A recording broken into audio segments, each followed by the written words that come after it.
नमस्कार, कार्यक्रम issue of the डेमा स्वागत छ। म सुशील खतिवडा। दर्शकवृन्द, पछिल्लो समय शेयर बजारमा हुने गरेको चलखेल रोक्न नियामक निकाय धितोपत्र बोर्डले 51 कम्पनीको नाम तोकेर अस्त्र प्रहार गरियो। यसले बजारमा देखिएको अस्वाभाविक चलखेल रोकिएको धितोपत्र बोर्डको निष्कर्ष छ। बोर्डले कमजोर भएको भन्दै नाम नै तोकेर सूची सार्वजनिक गरेपछि 3000 भन्दा माथि पुगेको नेप्से परिसूचक निरन्तर ओह्रालो लागिरहेको छ भने उत्साहजनक रूपमा कारोबार पनि अहिले हुन छोडेको छ।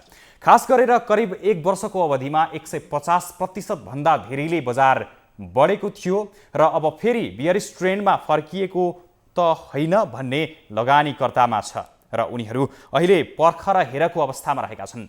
बजारको सुन्दर पक्ष बढ्ने र घट्ने भए पनि केही ठूला लगानीकर्ताले शेयर कर्नरिङ गरेको वा बजारमा चलखेल गरेको भन्ने आरोप पनि लागिरहेको छ। यसैबीचमा बजारले पनि नयाँ रेकर्ड बनाइरहेको छ। दैनिक कारोबार रकम पनि 17 अर्ब भन्दा माथि पुगेर रेकर्ड बनाइरहेको छ।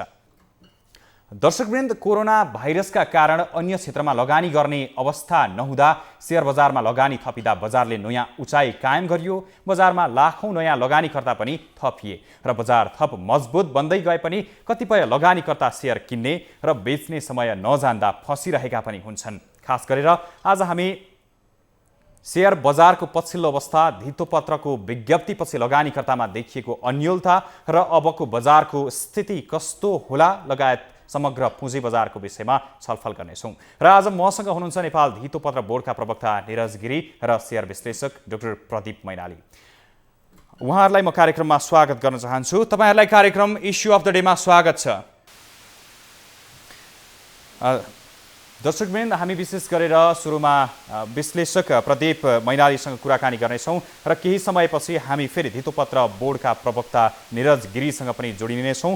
सुरुमा डाक्टर साहब, यहाँलाई कार्यक्रममा स्वागत छ। हजुर, नमस्कार। विशेष गरेर केही समय अगाडि धितोपत्र बोर्डले कम्पनीहरूको नाम नै तोकेर 51वटा कम्पनीहरूको जुन सूची प्रकाशित गर्यो, विज्ञप्ति निकालियो, यो कतिको लगानीकर्ताको हितमा देखिएको छ? तपाईँ निष्पक्ष रूपमा शेयर विश्लेषण गर्दाखेरि यो धितोपत्रले शेयर लगानीकर्ताहरूको लागि कतिको उचित काम गरेको छ? यो त्यहाँ साइड टक आएको हुनाले अलिकति डिस्टर्ब भइरहेछ। त्यो हजुरहरूलाई जानकारी गराएँ मैले कहाँबाट आइरहेको हो। यसपछि म लागेँ है। डाक्टर साहब, हामीलाई सुनिरहनु भएको छ? सुनिरहेको छु। त्यहाँ साइड टक सुनिरहेछ। कता हो त्यहाँनिर तपाईँको अफिसमा? जसरी धितोपत्र बोर्डले केही दिन अगाडि एउटा कम्पनीहरूको नाम नै तोकेर विज्ञप्ति निकालियो, त्यसले लगानीकर्ता केही अन्योलमा देखिएका छन् र बजार पनि निरन्तर ओह्रालो लागे झैँ नै भइरहेको छ। यो धितोपत्रले जुन विज्ञप्ति निकालियो, यो लगानीकर्ताको पक्षमा कतिको देखिएको छ? कसरी विश्लेषण गर्नुहुन्छ? धितोपत्र बोर्डको काम भनेको नियमन गर्ने हो, होइन? रुल्स एन्ड रेगुलेसन फर्मुलेसन गर्ने हो, उसको इम्प्लिमेन्ट गर्ने हो। तर कुन सेयरको मूल्य कति भनेर तोक्ने होइन। यसभन्दा अगाडि नै तपाईँको कुन इन्डेक्स अथवा कुन कम्पनीहरूको अवस्था कस्तो छ भनेर चाहिँ क ख ग घ वर्गमा छुट्याइसकेको हुनाले यसरी कुनै पनि कम्पनीको मूल्य चाहिँ तोक्ने यो संसारमा कहीँ प्रचलन पनि छैन। यो कहीँ नभएको प्रचलन, कहीँ नभएको जात्रा हाँडीगमा भने जस्तो यो नेपालमा मात्रै देखियो। अब यसलाई लगानीकर्ताहरूले एउटा पोलिसी करप्सनको रूपमा पनि लिएका छन्। यो एकदम नहुने काम गरेको, यो गर्नै हुँदैन थियो। उनीहरूले त्यसरी माथि गएका प्राइज, जबसम्म कि कर्नरिङको कुराहरू पनि जहाँसम्म गर्नुहुन्छ तपाईँहरूले, कर्नरिङ कसैले गर्यो भनेदेखि 5% भन्दा बढी किन्नेमा त उनीहरूलाई सूचना गराउने नियमै छ। नियम सङ्गत कसैले किन्छ, होइन, आफ्नो सम्पत्ति त्यहाँ लगाउँछ भनेदेखि त्यो उसको अधिकारभित्रको कुरा हुन्छ। त्यो चाहे इन्डेक्स जतिसुकै नै पुगोस्। भनेपछि बोर्डले निकालेको विज्ञप्ति बजार घटाउनका लागि अस्वाभाविक भएको देखिएको छ। नियतवश नै बोर्डले विज्ञप्ति निकालेको भन्न सक्नुहुन्छ? त्यसरी विश्लेषण गरिएको हो? अब नीतिगत भ्रष्टाचार भन्नाले तपाईँको कुनै भनौँ न चलखेलमा अस्ति मानौँ 3000 माथि गएको बेला चाहिँ बेचेर बस्नेहरू केही लगानीकर्ताहरूको चाहिँ साँठगाँठमा, कुनै ब्रोकरहरूको साँठगाँठमा गरेर छ भने त्यो गलत हो। तर यसरी आपत्तिजनक रूपमा उनीहरूले एकैचोटि चाहिँ निकाल्नुभयो जुन त्यो 51वटाको लिस्ट, त्यो लिस्टमा पनि धेरै राम्रा पनि छन् कम्पनीहरू। तर एउटा इपिएसको भरमा मात्रै चाहिँ त्यो कम्पनीहरू नराम्रो भन्न कदापि मिल्दैन। तिनीहरूको नेटवर्थ हुन्छ। बिमा कम्पनीहरूको हो भनेदेखि इपिएस देखिँदैन, उनीहरूको चाहिँ तपाईँको बिमा कोष हुन्छ। अब हाइड्रो पावरको हेर्ने हो भनेदेखि तपाईँको उनीहरूलाई चाहिँ प्रडक्सन गर्नुभन्दा पहिले नै आइपिओ जारी गरेको हुनाले उनीहरूको नेगेटिभ नेटवर्थ हुन्छ, इपिएस देखिँदैन भने त्यस्तो अवस्थामा उनीहरूले यो जुन क्रियाकलाप गरेका छन् यो कहीँ नभएको प्रचलन उहाँहरूले देखाउनुभयो। यो अत्यन्तै खेदपूर्वक छ। खास गरेर अहिलेको नेपालको पुँजी बजार जिडिपी भन्दा माथि गइसकेको छ। यो अवस्थामा कसरी विश्लेषण गर्न सकिन्छ? लगानीका लागि कतिको उचित समय हो? कसरी विश्लेषण गर्नुहुन्छ? एकदम सही प्रश्न सोध्नु भएको छ। जिडिपीसँगको रेसियोमा हेर्ने भनेदेखि सेयर बजार हाम्रो 2051 सालमा सुरु हुँदाखेरि यो जिडिपीको रेसियोमा 7% थियो। पछि तपाईँको 3 वर्ष पछाडि यो 5%मा झर्यो, फेरि तपाईँको 8%मा पुग्यो, फेरि तपाईँको चाहिँ 15%, 50%। तपाईँको योभन्दा 2008-9 को बुलमा तपाईँको 50% थियो। फेरि तपाईँको चाहिँ 2011 को बेरिसमा यो 25-26 को पुगेको थियो र योभन्दा अगाडिको बेरिसमा फेरि घटेर 49% भएको थियो। भनेदेखि यो तपाईँको अमेरिकामै हेर्ने हो भने पनि योभन्दा अगाडिको हेर्ला भने जिडिपीको रेसियोसँग 130% को हाराहारीमा मानिन्छ। हाम्रो अहिले 110 को हाराहारीमा लगभग होला, अहिले घटेर त्यही होला। तर कतिपय ठाउँमा 200%, 300%, 400% पनि भएको छ। एउटा कुरा त्यसलाई नै आधार मान्ने हो भने एउटा कुरो। फेरि हाम्रो यो मार्केट क्यापिटलाइजेसन जुन गणना गर्नुपर्ने हो काउन्टिङ विधि, त्यो काउन्टिङ विधि नै ठिक छैन। यसमा त पब्लिकली ट्रेडेड सेयरलाई चाहिँ मार्केट क्यापिटलाइजेसन गणना गर्नुपर्ने, त्यसमा प्रमोटरको 51% देखि 70% सम्म भएका प्रमोटरहरूको 100 रुपियाँमा बेच्ने सेयर पनि यसैमा चाहिँ तपाईँको गणना भएको हुनाले मार्केट क्यापिटलाइजेसन हामीले जुन अहिले सम्झिरहेका छौँ हामीले 40-41 खर्बको भनेर, त्यसको लगभग आधा भन्दा नि तल हुन आउँछ। त्यस हिसाबले हेर्ने हो भने त जिडिपीको रेसियो पनि यसको 50% पनि हुन आउँदैन, एउटा कुरो। फेरि जिडिपी आफैमा हाम्रो चाहिँ सेन्ट्रलाइज सिस्टममा चाहिँ जिडिपी काउन्टिङ नभएको, गाउँले परिवेशमा चाहिँ त्यहीँ उत्पादन गर्ने, त्यहीँ कन्ज्युम गर्ने हुनाले हाम्रो जिडिपी काउन्टिङमा नै हुनुपर्ने जिडिपीभन्दा कम देखिएको छ। त्यस कारणले जिडिपीसँगको रेसियोमै नै यसको चाहिँ अन्तिम बिन्दु हो भन्ने कुरा मानिँदैन। त्यो डेभलप कन्ट्रीको आधारमा मात्रै हुन्छ। तर जिडिपीसँगको रेसियो जुन हामीले हेर्छौँ त्यो प्रत्येक बुलिस र बियरिसमा बढ्दै गएको छ। त्यस हिसाबले हेर्दा अघिल्लो वर्षको बुलिसमा जिडिपीसँगको रेसियो 90% थियो भनेदेखि अब 180% हुनसक्छ अबको बुलमा। त्यो अनुमान हामीले लगाउन सक्छौँ। त्योभन्दा अगाडि हामीले बुझ्नुपर्ने के हो भने मार्केट क्यापिटलाइजेसनको काउन्टिङ विधि ठिक छैन र जिडिपीको पनि तपाईँको चाहिँ 50-60 वटा चाहिँ इन्डिकेटर लिएर जिडिपी काउन्ट गरिन्छ। सबै तपाईँको चाहिँ गाउँले लेभलमा सब्सटेन्सियल लेभल अफ फार्मिङ भन्छ, हामीले चाहिँ निर्वाहमुखी गरेका खेती गरेका जुन चाहिँ ट्रेडमा आउँदैनन् तिनीहरूको जिडिपीमा काउन्ट हुँदैन। त्यसकारण कम जिडिपी देखेको छ भने मार्केट क्यापिटलाइजेसनमा तपाईँको के छ भनेदेखि पब्लिकली लिस्टेड कम्पनीहरूको चाहिँ मार्केट क्यापिटलाइजेसन हुनुपर्नेमा यसमा प्रमोटर पनि समावेश गर्नाले यता यो बढी देखिएको छ। त्यसतर्फको भ्रममा पर्नु हामी बिल्कुल गलत छ। त्यसले निर्धारण नगरेर कम्पनी वाइज इपिएस, कम्पनीको नेटवर्थ कम र बिमा तपाईँको जीवन बिमाहरूको जस्तो हेर्ने भनेदेखि तपाईँको चाहिँ बिमा कोष कति छ, ती विभिन्न आधारहरू हेर्नुपर्ने छ र भविष्यको सम्भावना कति छ त्यो हेर्नुपर्छ। अहिले हामीले हेर्ने हो भनेदेखि ब्याज दरलाई तुलना गर्ने हो भनेदेखि तपाईँको सेभिङमा राखेको भन्दा केही कम्पनीहरू यस्ता छन् जुन सेयर बजारमै लगानी गर्ने बढी। डाक्टर साहब, खास गरेर यतिखेर नेपालको पुँजी बजार हेर्ने हो भने जिडिपी भन्दा केही माथि नै गइसकेको अवस्था रहेको छ र यो बीचमा धेरै नयाँ लगानीकर्ताहरू पनि बजार प्रवेश गर्ने क्रम जारी नै छ। अझै नयाँ नयाँ लगानीकर्ताहरू प्रवेश गरिरहेका छन्। यो अवस्थामा बजारमा अब लगानी गर्नु कतिको उचित समय छ? लगानी गर्न कतिको उचित समय छ त सही प्रश्न सोध्नुभयो। तर कुन सेक्टरभित्र पनि कुन कम्पनीमा लगानी गर्नु उचित छ भनेर हामीले हेर्नुपर्ने अवस्था हुन्छ।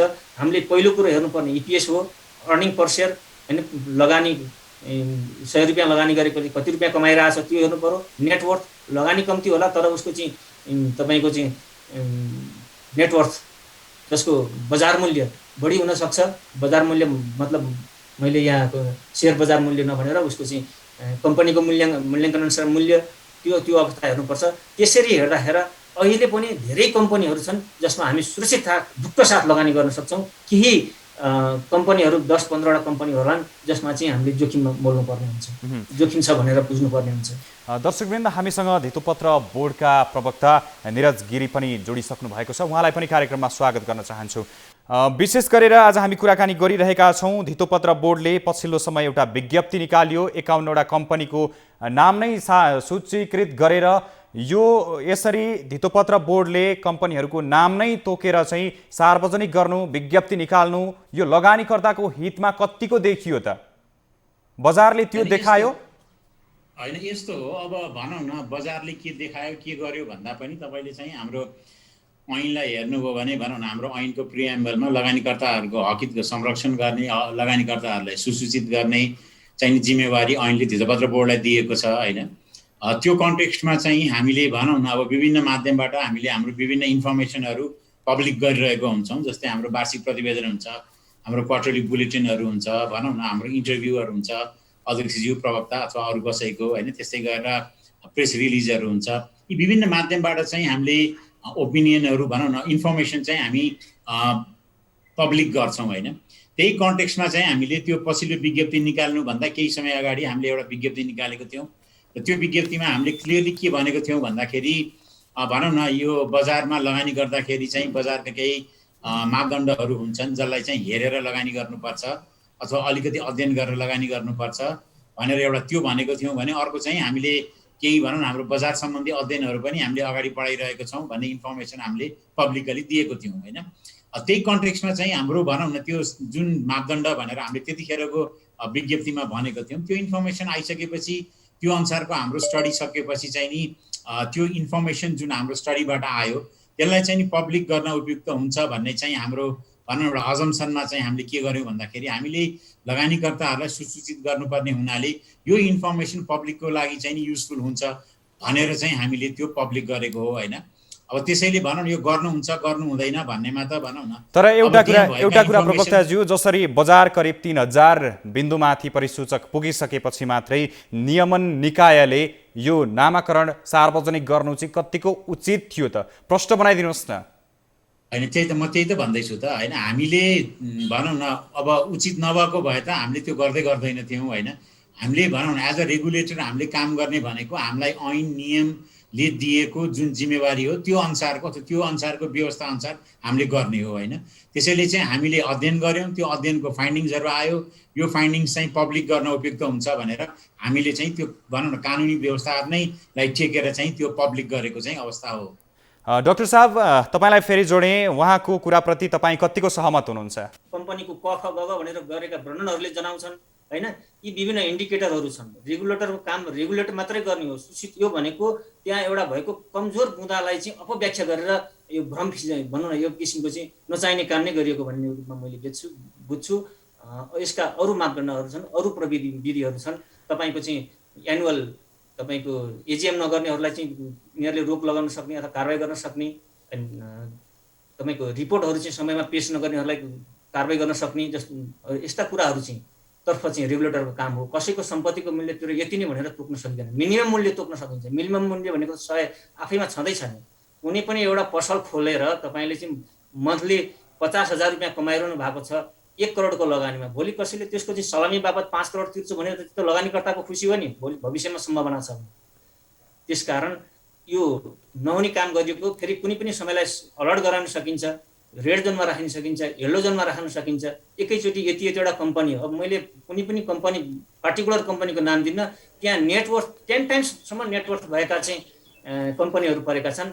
त्यसको मतलब के हो भने तपाईँको 100 को 10 गुणा बढी त त्यसको मूल्य हुनसक्छ। त्यसमाथि रिटर्नको आधारमा तपाईँको चाहिँ मन्थली के अरे इयरली रिटर्नको आधारमा फेरि तपाईँको लगानीकर्ताहरूले यसको भविष्यको सम्भावना देखेर लगानी गर्न सक्छन्। हो, त्यसभित्र केही कम्पनीहरू 8-10वटा कम्पनीहरू जो तपाईँको नेटवर्थ नेगेटिभ छ, उनीहरूले वर्षौँसम्म डिभिडेन्ड बाँडेका छैनन् र कम्पनीमा सुशासन छैन, पटक पटक कम्पनीहरू ब्लकमा परेका छन्। त्यस्ता कम्पनीहरू छन् 8-10वटा कम्पनी।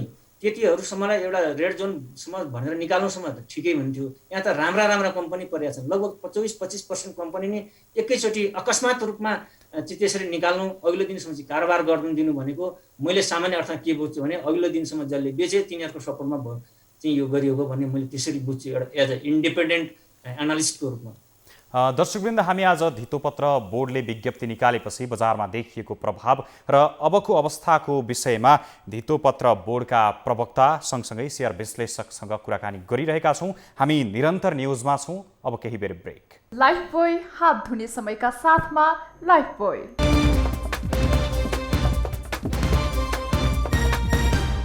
लाइफबोय हात धुने समयका साथमा लाइफबोय।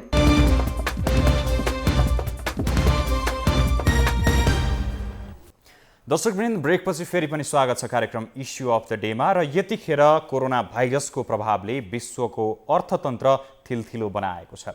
विश्वको अर्थतन्त्र नै डामाडोल भइराखेको अवस्थामा शेयर बजार भने विश्वमा नै बढिरहेको छ। शेयर बजारले नयाँ नयाँ उचाइ कायम गरिरहेको छ र नेपालमा पनि शेयर बजारले नयाँ नयाँ बिन्दु बनाइरहेको छ। नेप्से परिसूचक 3000 बिन्दुभन्दा माथि पुगेको छ भने एकै दिन कारोबार रकम पनि 17 अर्बभन्दा धेरै हुन थालेको छ।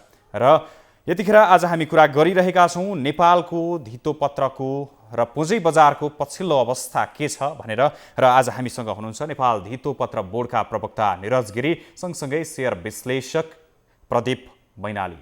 ब्रेकपछि फेरि पनि स्वागत छ प्रवक्ताज्यू। तपाईँलाई मैले फेरि पनि सोध्दैछु, र यो धितोपत्रले जुन विज्ञप्ति निकालियो, यो विज्ञप्ति निकालिसकेपछि बजार निरन्तर ओह्रालो लागिरहेको छ, जुन 3000 बिन्दुमा पुगिसकेको थियो। यो विश्लेषण गरेर यसरी नियमन निकायले हेरेर जाँचेर बुझेर करिब 1 वर्ष अगाडि नै निकालेको थियो भने के हुन्थ्यो, जबकि बजार 1200 को बिन्दुमा थियो?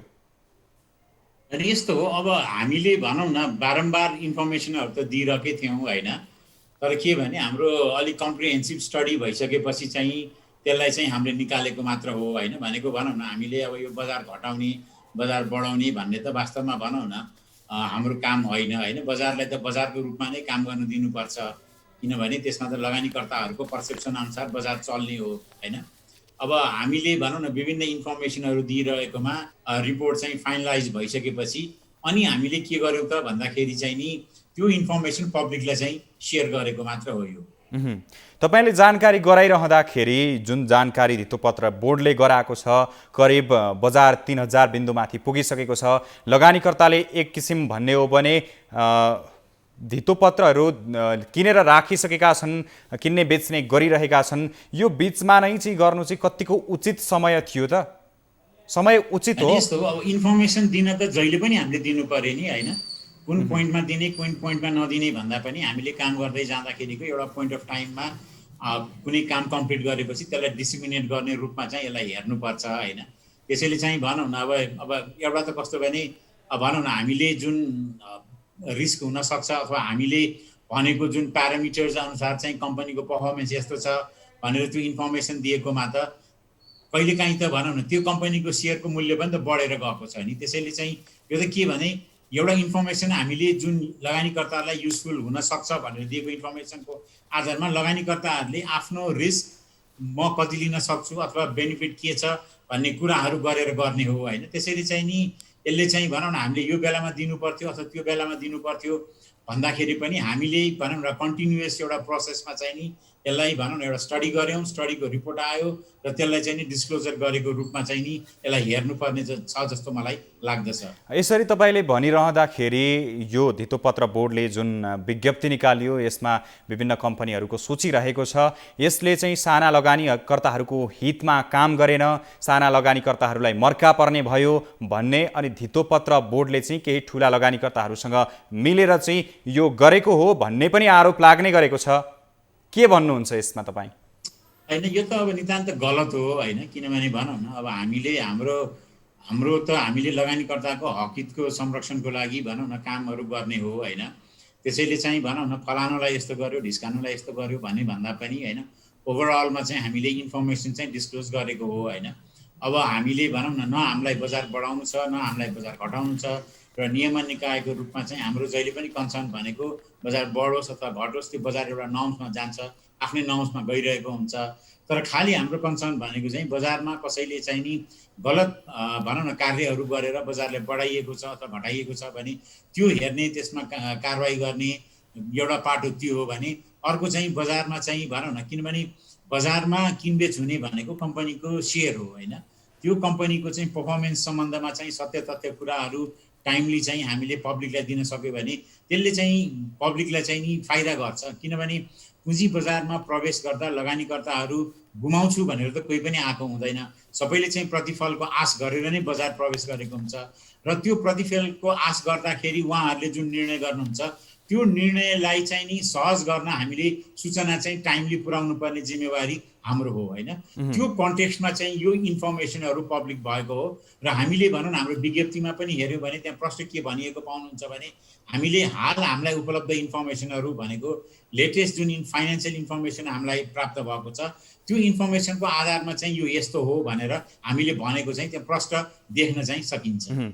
डाक्टर साहब, फेरि तपाईँलाई मैले जोडेँ, जसरी धितोपत्र बोर्डको बुझाइ छ कि जुन विज्ञप्ति निकालिएको छ यो पूर्णतः लगानीकर्ताको हितमा छ, लगानीकर्ता नडुबुन्, लगानीकर्ता नफसुन् भन्ने छ। तर यो लगानीकर्ताको कतिको हितको लागि देखियो अनि अहिलेका नयाँ लगानीकर्ताहरू यसको प्रभावमा कतिको परे त?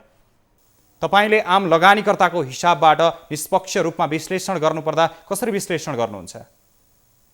मैले के भनेर बुझ्छु भनेदेखि नियामक निकायको काम नियमन गर्ने हो, त्यसमा कुनै दुविधा रहेन हैन।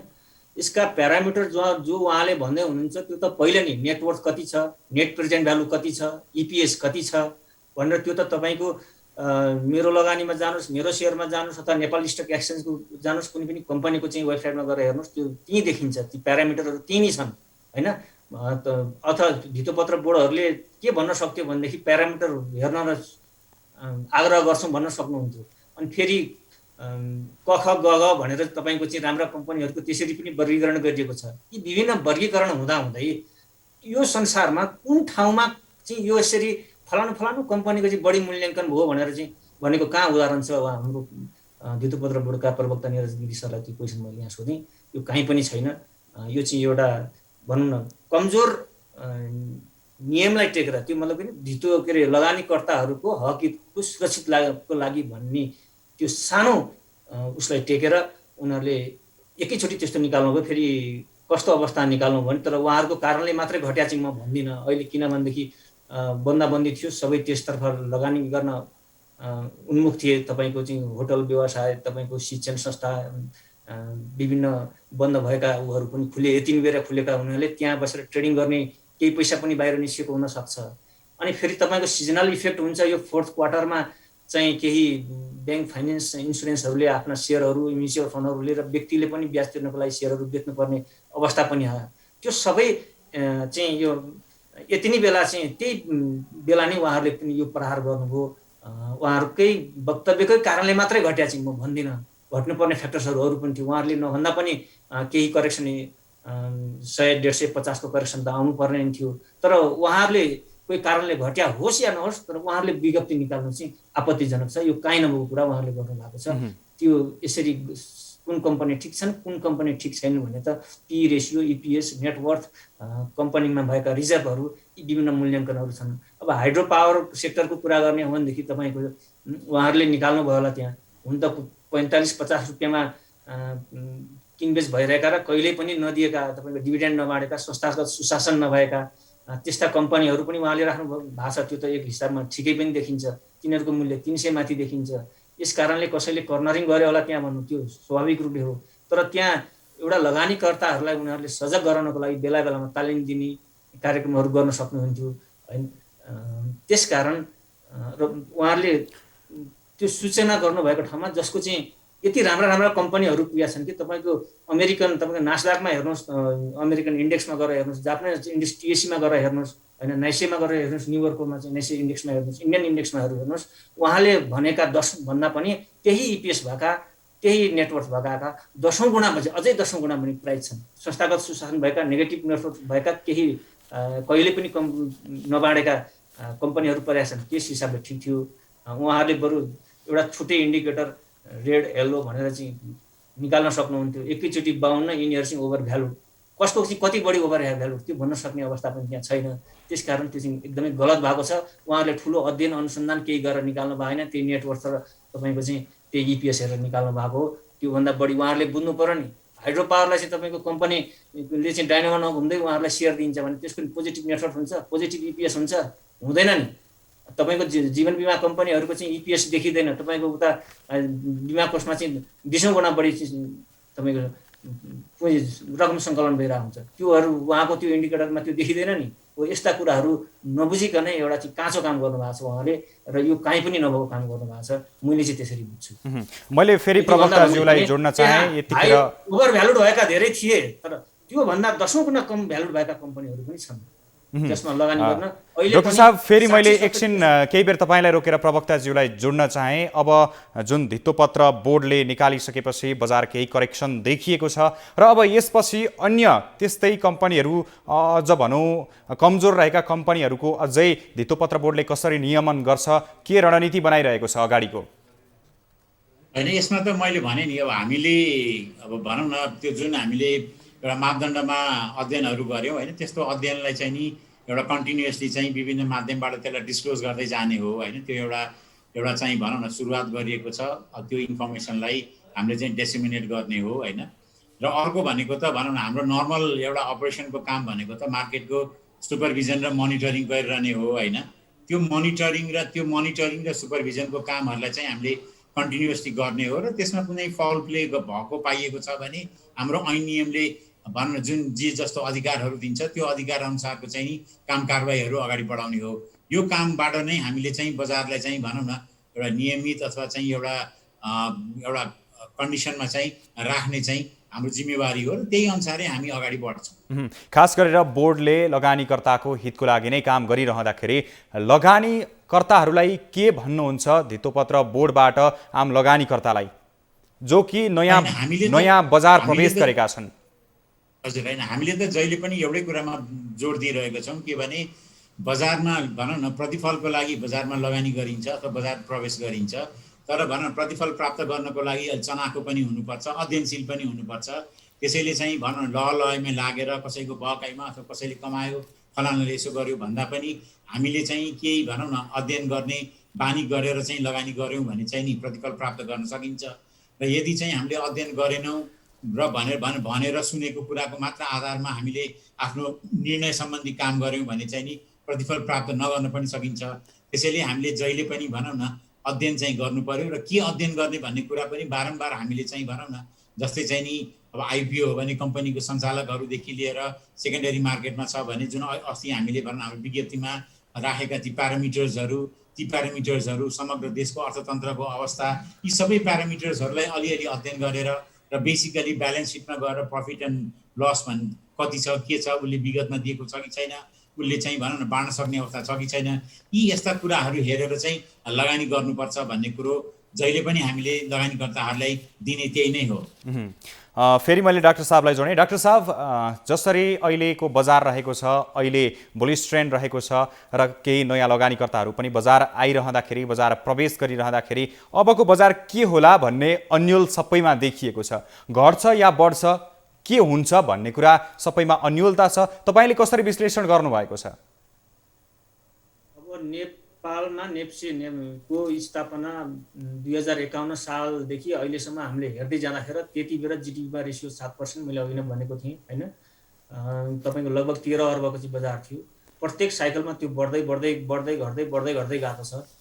यस हिसाबले हेर्ने भनेर हामीले साइकललाई बिलिभ गर्ने, एउटा ट्रेन्डलाई, एउटा प्याटर्नलाई हामीले बिलिभ गर्ने र मार्केट चाहिँ विकसित रूपमा गइरहेको किसिमले हेर्ने हो भनेदेखि प्रत्येक 3 वर्षमा लगभग बुलिस भएको र प्रत्येक 4 वर्षसम्म बियरिस भएको र लगभग 4 वर्षसम्म बुलिस भएको हिसाबले हामीले के भन्न सक्छौँ भने 2016 को बुल पछाडि 19 सम्म बियरिस भयो भनेदेखि अझै 2 वर्षदेखि 3 वर्षसम्म यसको बुलिस पिरियड रहन सक्छ।